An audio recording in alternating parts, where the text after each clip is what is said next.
Hello everyone welcome to my channel. तो चलतु आज जानिबा ओडिशार किछि पर्यटन स्थली विषय रे। ओडिशार केउं जगह कौन सबू अच्छी।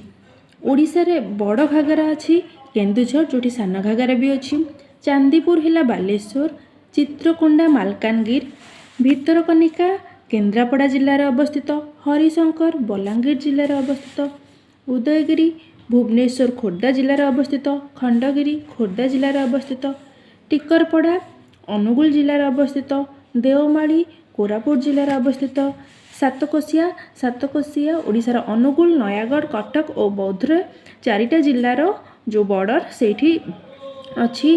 शिमिलीपाल मयूरभंज जिल्लार अवस्थित, विक्रमखोल झारसुगुड़ा जिल्लार अवस्थित, महेंद्रगिरी गजपति जिल्लार अवस्थित, गंधमार्दन बलांगीर और बरगढ़ जिल्लार अच्छी, पारादीप बंदर जगतसिंहपुर, जौगड़ गंजाम, उषाकुठी सुंदरगढ़ और संबलपुर अवस्थित। तार 47 किलोमीटर रोचे सुंदरगढ़ रे, संबलपुर राउरकेला रे रोचे 157 किलोमीटर।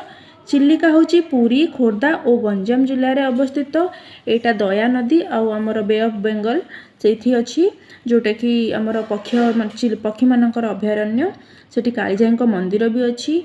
अंशुपा ह्रद है कटकर बांकी ब्लॉक रे अवस्थित। कांजिया ह्रद आमर भुवनेश्वर नंदनकानन जो ह्रद अच्छी सेटा होची कांजिया ह्रद। चिलिका होची आमर इंडिया सबुठारु बड़ मधुर सॉरी लुणी आउ वर्ल्ड रे सेकेंड लार्जेस्ट लेक।